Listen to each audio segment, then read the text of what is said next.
Good afternoon, everyone, and welcome back to TBD, your Colorado Springs real estate podcast. I'm Rob Thompson, associate broker, and I'm gathered here today with my colleagues. Lori Ristig, also with the agency.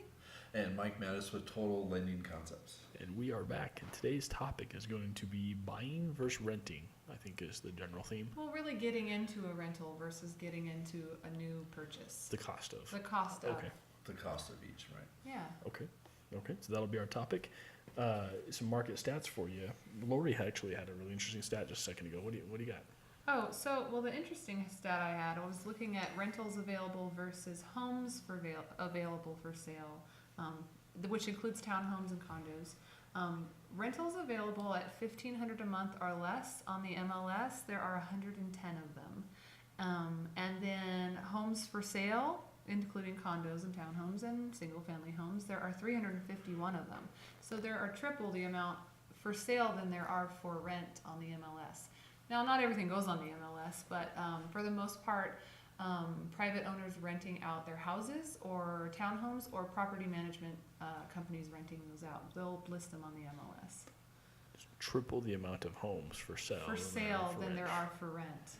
In that same, and that's the same. We were doing the numbers. We crunched the numbers, and it's about $250,000 home will be about $1,500 a month. So Right. we did the $1,500 month rental and the $250K home search.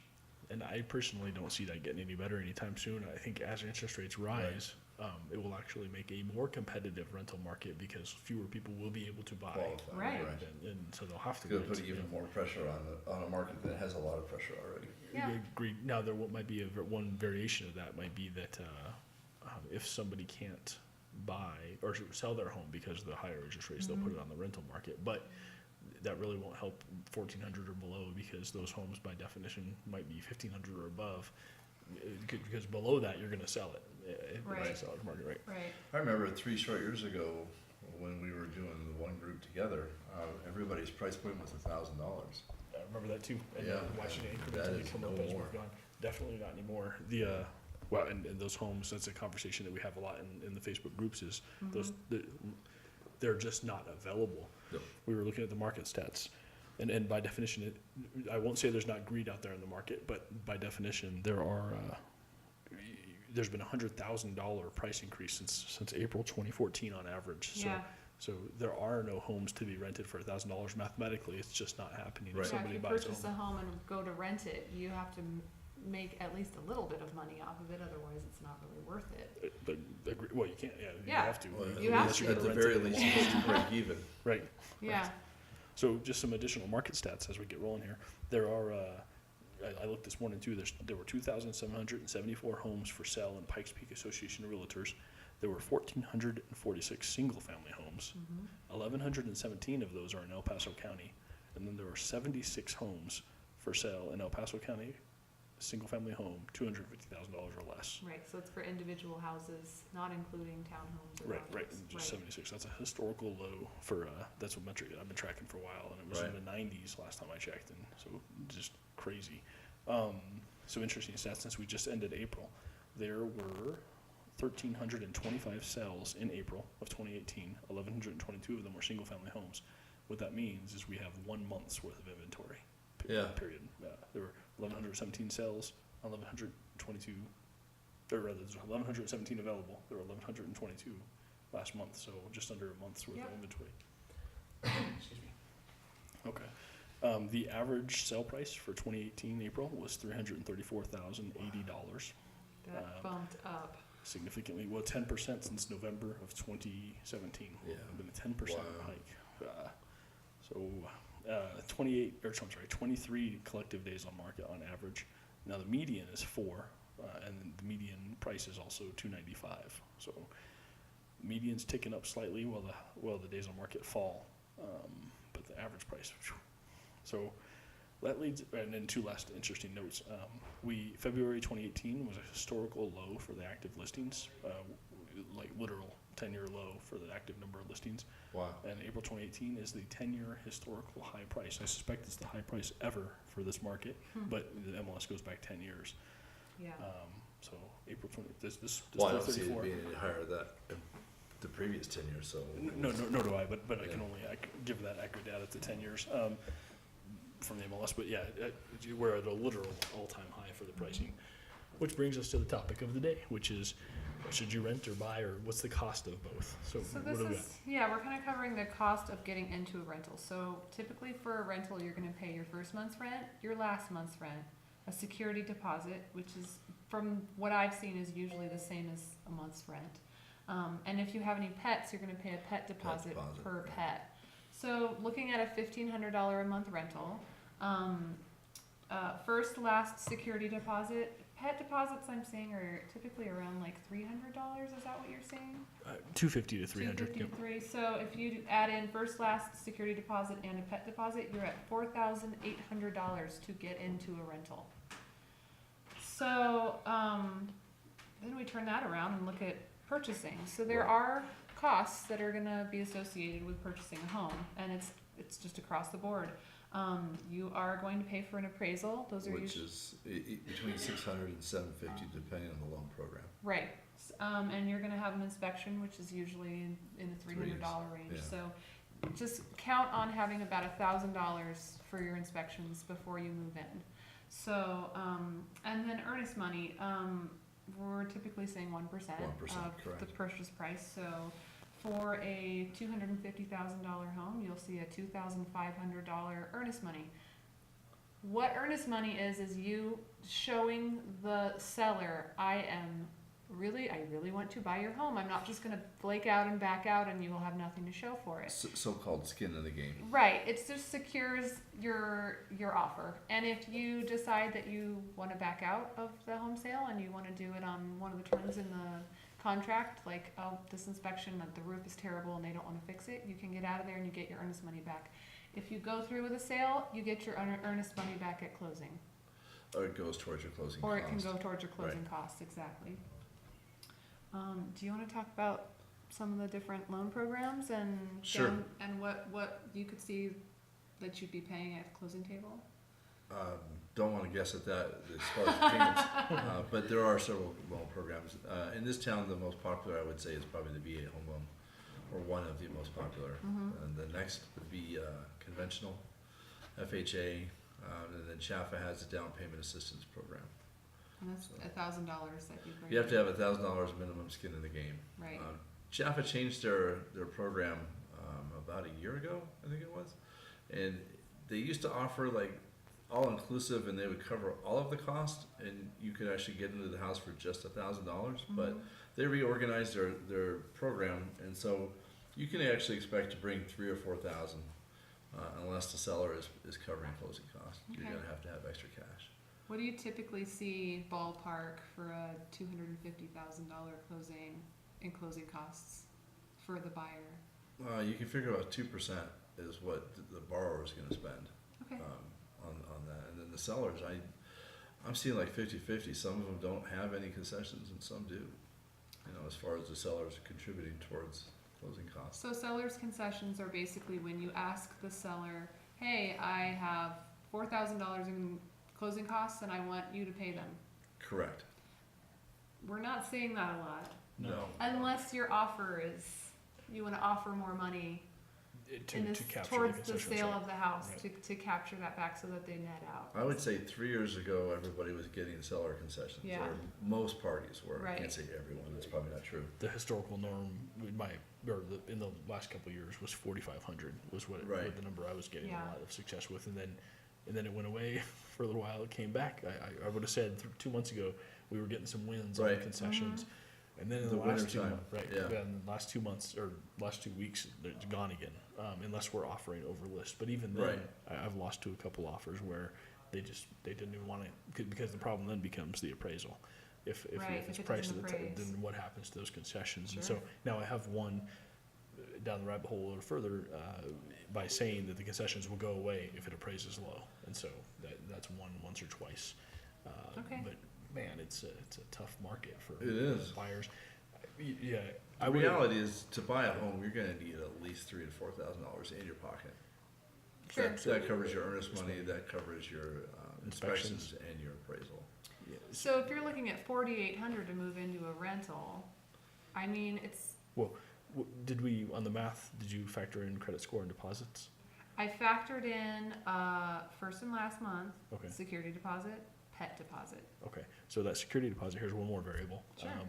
Depending on your credit score, some brokerages in town, some property management towns have a tiered security deposit requirement. So for Mhm. example, 580 to 599 might be triple deposit. Whoa. 600 to 619 might be double. 620 and above might be single, let's deposit. Wow.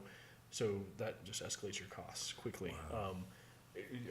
Take Just- care of your credit, people. Yeah, if yeah, I have a rant on FICO. You have a rant? I do, yes. No. So if you take a $1,500 a month rent, and then you say you have a, what do we say, 605 credit score. Sure. So that's another $3K in a deposit. Jeez. And then you have a FIDO, and so that's $250. So you're looking at FIDO.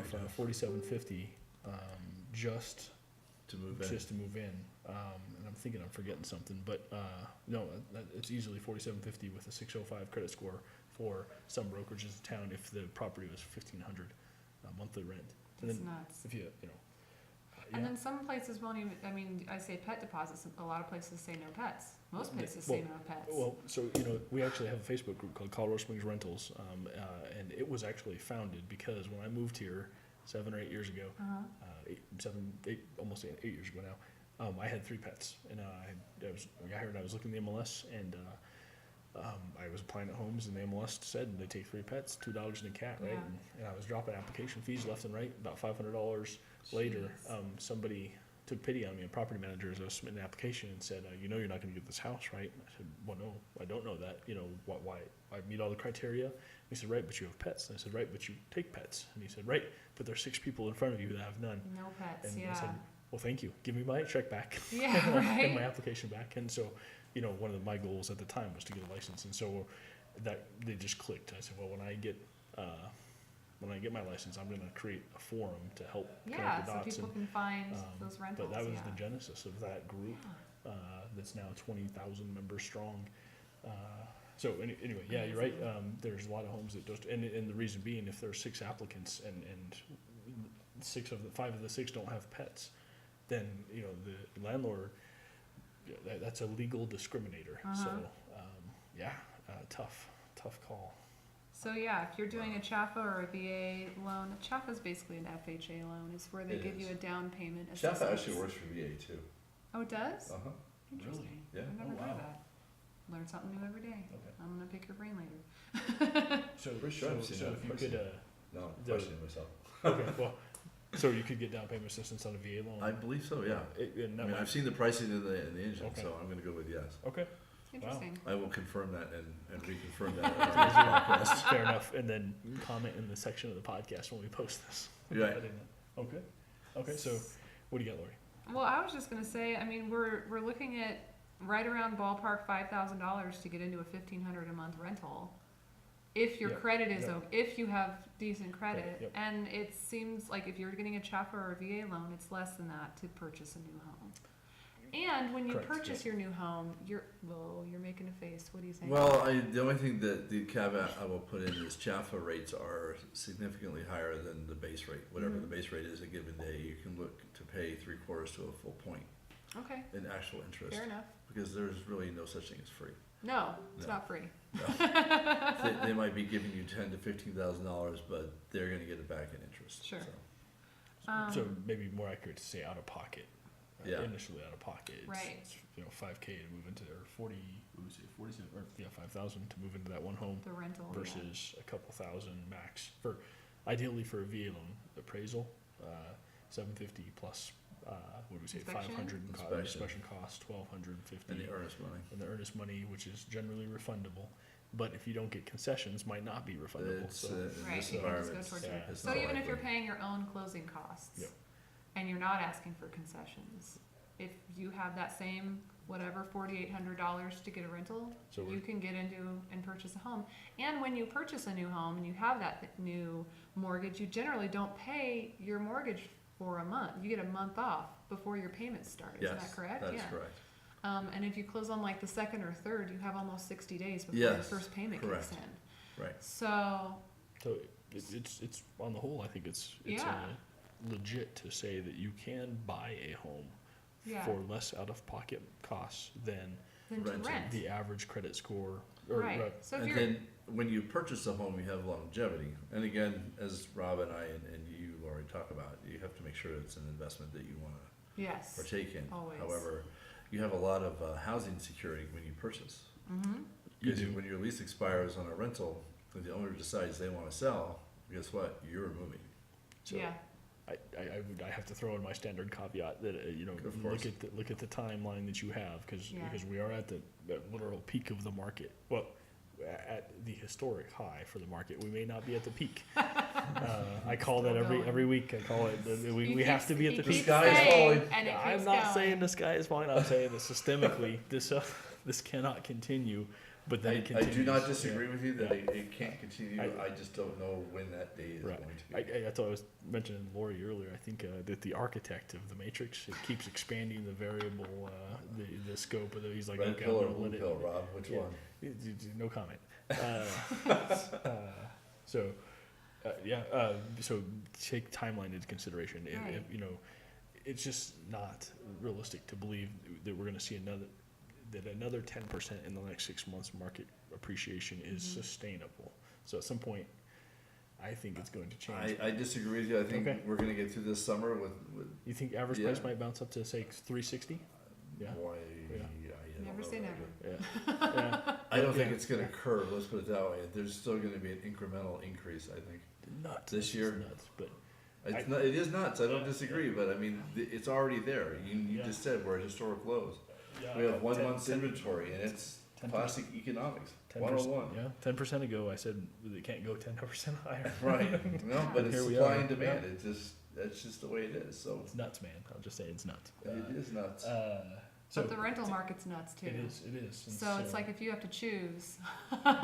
so then I personally I Yeah. made a comment on Facebook this morning to somebody that I'm not afraid to buy in this market. You gotta live somewhere. But as long as it's understood to be a long-term decision, because Yeah, if yeah. we see a 10% market correction, then you are now underwater. From Mhm. so Yeah. so just to be 10%, aware for I that. mean, that's- Okay. Well. So yeah, if you're in active duty military, a veteran, want to get a VA loan, Mike's your guy. Yep. The CHAFA loan, if you don't know what that is and you're like, how do I qualify for that? It's basically a down payment assistance. So if you don't have 20% or whatever to put down on your home, you can apply for this. It's Colorado Housing Finance Authority that Correct. puts those out. Or they go through Mike to Right. get the data. Yeah. So Mike can tell you all about that and what you need to qualify. Would you say the lowest credit score that qualifies? 620 is the minimum for 620. Jaffa. Right. So yeah, that's all I got. Okay. Any read attacks on the topic? Anyway, Military legal. Would you care to address any of the topics that we discussed again? no. Okay. What about interest rates, Mike? What are they looking Oh, here we go. Crystal ball. Will interest rates stay where they are? Ask it a different way. Ooh, you're changing it up, man. I don't know if Yeah. I can handle that. Oh, concentrate and ask again. Okay. It didn't Will work. interest rates continue to go up? Oh, you guys did different. Why, yeah. It said concentrate, so. Sorry, I'm having a hard time reading it. Very likely. Okay. So It's so if I'm not smart. mistaken, we saw a 0.5% increase in the last month, right? Or No. It says November. Since November. Okay. Yeah. Okay. Okay. Well, November. the 8 ball says it's Yeah. going to The continue to 8 ball go. has spoken. Anybody? My personal prediction, 5% by the end of the year. Okay. And that's with A credit. We're already at 5%. People with credit scores below 680. Right on. Anybody have any book or website recommendations? No. Not this week. Where I have my pile of books here. I had one. Here I'm reading Stephen King on writing, and it's Stephen King wrote a book about writing, and Really? yeah, there's a really cool Like section. an instructional book? Sort of. It's kind of the evolution of himself as a writer, but in a non-arrogant way. He just writes a little bit about his story, alright, but then cool. the second half is some of the mechanics of writing. But one thing that he wrote that really jumped out at me is he said writing is telepathy. He describes what he's doing at the moment that he's writing that section of the book, and it's kind of a cool thing. He's like, so now consider that you're down the timeline. In this case, 10 years down the timeline from when that moment in time. But I can envision that moment in time. So he calls it telepathy. It's kind of cool. Nice. Anyway, okay, let's wrap it up on that one. On that note, and this podcast is telepathy too to you guys. So anyway, any Nope. okay, Mike? Anything? I'm good. Okay, so general theme. You might want to explore buying if renting is. Yeah. If you're worried about the cost of buying, don't worry about it. Contact a lender and see what magic they can do for you. Step one is always finding out how much you qualify for. Fair enough. And you do that by calling Mike. How do they get a hold of you, Mike? 719-505-3467. Lori, if they Do you get have like a website where they can apply? MikeMattis.com. MikeMattis.com. Yep. And Lori, how do they get a hold of you? I'm at 719-964-0632. You can find me on Facebook, Lori Ristig, LaurieRistig, and I have a website. Sounds good. And we'll talk to you all later. Bye. Thank you. MOUSE.